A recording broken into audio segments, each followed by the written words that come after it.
Hello friends, तो आज हूँ तमारी साथे शेर करीश ममराનું છેવ જે આસાન છે અને જલ્દી પણ બની જાય છે ફ્રેન્ડ્સ। તો આપણે એક કટોરી મમરા છે અને પહેલે આપણે લેશું એનામાં 2 ચમચી તેલ ગરમ થઈ જાય।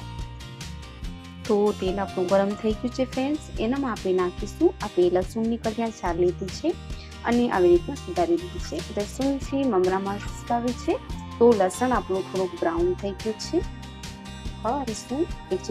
एक चमची જેટલો જીરો, 2 આપણે સૂકા મરચા લીધા છે, આપણે લીલા લીધા છે અને લીલા લીમડાના પત્તા લીધા છે। આધી ચમચી આપણે હળદર ઉમેરીશું, સ્વાદ અનુસાર મીઠું અને પછી આવી રીતના હવે એનામાં આપણે એક કટોરી મમરા લીધા છે એ ઉમેરી નાખીશું અને પછી આપણે મિક્સ કરી નાખીશું।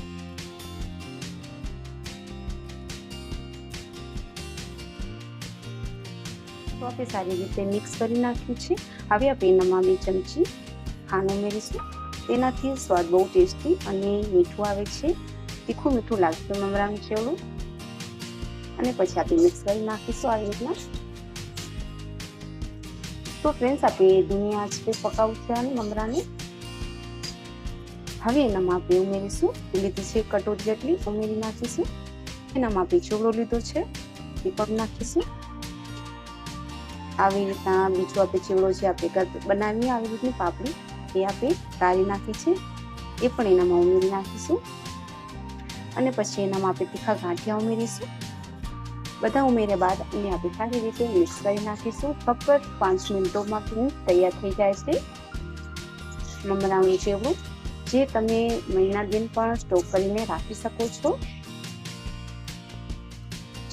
ત્યારે તમને ભૂખ લાગે તો ત્યારે આવી રીતના ચેવડો બનાવીને તમે નાસ્તો કરો ફ્રેન્ડ્સ। એનાથી બહુ ટેસ્ટી અને સ્વાદિષ્ટ સ્વાદ આવે છે। તો તમે જોઈ શકો છો 5 મિનિટોમાં થઈ ગયા છે મમરાનું ચેવડું।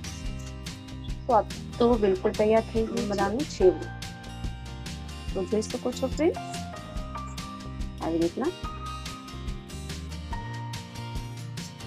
તો આવી રીતના જો તમને મમરાનું ચેવડું બનાવવા માટે તો તમે મારી વિડીયોને તમે લાઈક અને સબસ્ક્રાઇબ કરજો। ધન્યવાદ ફ્રેન્ડ્સ।